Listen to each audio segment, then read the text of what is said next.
રાજકીય પાર્ટી કોંગ્રેસ અને આમ આદમી પાર્ટીના જે નેતાઓ છે અને જે ખેડૂતો છે તે બધા જ કાલે ગાંધીનગર પહોંચવાના છે.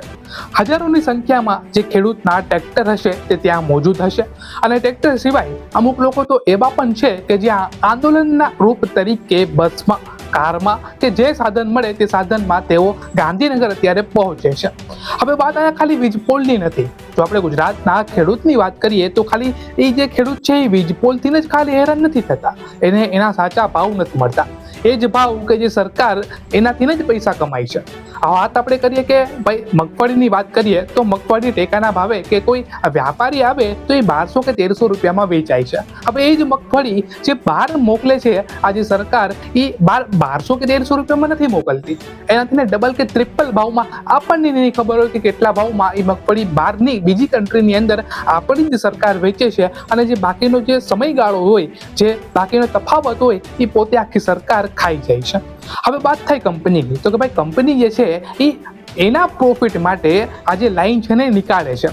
એવું તો નથી ને કે ભાઈ ગુજરાતના જેટલા પણ ખેડૂતો છે એ બધાને જ આ જે વીજ લાઈન છે એમાંથી ને વીજના બિલ આવે તે લોકોને નહીં આવે એટલા માટે ક્યાંય નીકાળશે, એવું તો છે નહીં ભાઈ. તે પોતાના પ્રોફિટ માટે એટલે કે પોતાની માટે આ લાઈન નીકાળે છે. તો પછી સવાલ એ થાય ને ભાઈ કે આ સરકાર શું કરવાને એને સપોર્ટ કરે છે? તો સરકાર જે છે એ એટલા માટે લોકોને સપોર્ટ કરે કારણ કે એનાથી એને પ્રોફિટ થાય, ટેક્સના રૂપે સારામાં સારો પૈસા મળે. ચૂંટણી આવે ત્યારે ફંડ બીજું કોઈ નહીં પરંતુ આ જે કંપનીઓ હોય તે જ આપતી હોય છે. હવે એવું તો ના હોય ને કે ભાઈ ખુલ્લે આમ લ્યો આટલો રૂપિયા આપ્યા ને આટલા ચેક છે ને આટલા રૂપિયા આપે, એવું તો ના બને. પાછળના ગાડેથી ને આ બધી જે કંપનીઓ હોય એ આ લોકોને પૈસા આપે. તો સવાલ એ પણ બને કે જે વિસ્તારની અંદર આ જે વીજપોલની આખી ઘટનાઓ બને છે ત્યાંના નેતાઓ કેમ ચૂપ હોય છે? તો સૌથી પહેલી વાત એ કે જ્યારે પણ કોઈ કંપની એરિયા ટાર્ગેટ કરે ને ત્યારે સૌથી પહેલા તે ત્યાંના એક લીડરને ફાઇન્ડ કરે છે કે ભાઈ આ XYZ MLA જે છે તેના વિસ્તારની અંદર આપણો જે એરિયો છે તે આવે છે. તો સૌથી પહેલા તમે જાણી લેજો, પ્રૂફ હોય તો તમે જોજો સીસીટીવી કેમેરા કે મોબાઈલને રેકોર્ડિંગ જો હમણાં બહાર પાડે તંત્ર તો ખબર પડે કે સૌથી પહેલા MLA ને વાત કરવામાં આવેલી હોય કે આ જે લાઈન છે ને એ અહીંથી નીકળશે એટલે તમારા વિસ્તારની અંદર તમારે અવાજ ઉપાડવાનો જ નથી. આવી વાત થયેલી હોય. હવે આવો એ સુદાન ગઢવી શું કહે છે આપણે એ સાંભળીએ. ખેડૂતોની લડાઈ છે અને જેતપર ગામના ખેડૂતો ઉપર પોલીસ દ્વારા જે પ્રકારે અત્યાચાર આજે 7મો દિવસ છે, શું કહેશો આપ જે પ્રકારે કાર્યવાહી ચાલી? બિલકુલ, જે રીતે ખેડૂતો ઉપર બળજબરીપૂર્વક એની જમીનો ઉપર કબજા કરવા, એક કંપનીઓ, સરકાર, ઉચ્ચ અધિકારીઓ અને પોલીસનો દુરુપયોગ આ બધું ભેગું કરીને ખેડૂતો ઉપર જે રીતે બેરહમીપૂર્વક અત્યાચાર કરીને જમીનો ઉપર, મા સમાન જમીનો ઉપર એની છાતી ચીરીને ઘૂસ્યો, એ આ સરકાર ખરેખર દયાહીન કહેવાય, દયાહીન રૂપ થયો છે હું કહીશ. આજે તમે વિચાર કરો કે એક અદાણીને એરપોર્ટ ઉપર 1 કલાકના ગાડી રાખવાના 120 રૂપિયા ભાડે આપવામાં આવે છે. એ જ અદાણી અહીંયા એક આટલી મોટી ખેતર ઉપર કબજો કરે છે તો પોતે ભાડે નથી આપતો. અમારી માંગ એ છે ખેડૂતોને પૂરતું વળતર તો આપો જ, સાથે સાથે મેં તો એવું કહ્યું છે કે આખા ગુજરાતનો પ્રશ્ન છે અને આખા ગુજરાતમાં આજે જમીનની કિંમત 30-35 લાખ કે 40 લાખ રૂપિયો વીઘો છે. 25 વર્ષ પછી આ જમીનની કિંમત 2-3 કરોડ રૂપિયો છે.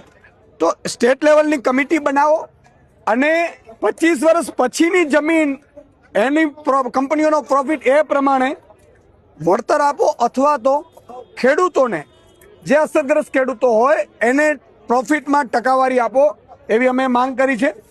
સાથે સાથે હું તમને કહું છું કદાચ એ સરકાર ન કરી શકે તો જે ખેડૂતોની ડિમાન્ડ છે પ્રોપર અહીંયા યોગ્ય વળતરની, એ વળતર આપે અને એ વળતરમાં માની લો કે એ ન કરી શકતા હોય કંપનીઓવાળા, ત્યાં સુધી કલેક્ટરશ્રી અને એસપીશ્રી કે આઈજી વિનંતી છે કે કોઈ ખેડૂતોના ખેતરમાં જાય નહીં, ટીંગાટોળી કરે નહીં, મહિલાઓ સાથે બરબત્તાપૂર્વક કરે નહીં.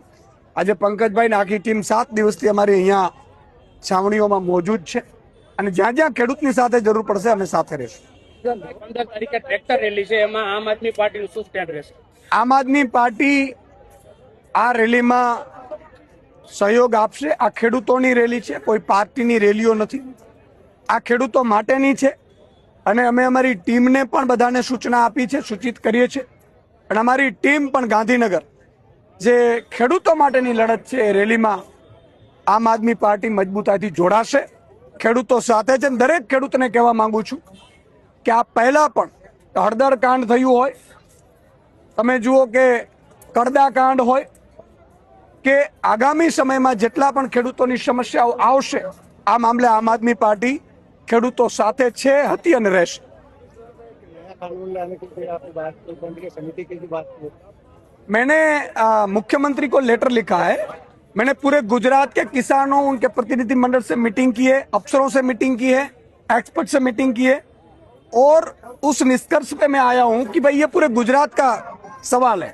और ये लोग क्या करते, बर्जबरी पूर्वक पुलिस को भेजकर, लोगों को डराकर धमकाकर, फर्जी केस कर और 2-4 लोगों को ज्यादा मुआवजा देकर ये लोग आंदोलन तोड़ते हैं. भाजपा को ये अभी आदत हो गई है कंपनियों के साथ मिलकर. इसलिए मैंने मुख्यमंत्री श्री को लेटर लिखा और ये कहा है कि अभी जो बाजार कीमत है वो 25 साल बाद या 30 साल 40 साल बाद ये करोड़ों में जाने वाली है जमीन. तो किसान की जमीन का मुआवजा उस तरह से स्टेट लेवल की कमेटी की एक रचना की जाए और वो उस तरह से मुआवजा वन टाइम दे, या तो फिर प्रॉफिट जो कंपनी कर रही है, अभी 8 रुपये यूनिट दे रही है कंपनी, भाई 25 साल बाद तो 50 रुपये यूनिट होगा, तो कंपनी तो करोड़ों कमाएगी. तो उस हिसाब से किसान को, जो असरग्रस्त किसान है उसको परसेंटेज वाइज हर महीने उनको प्रॉफिट से प्रॉफिट दिया जाए, प्रॉफिट में से परसेंटेज, ये भी मैंने डिमांड की है.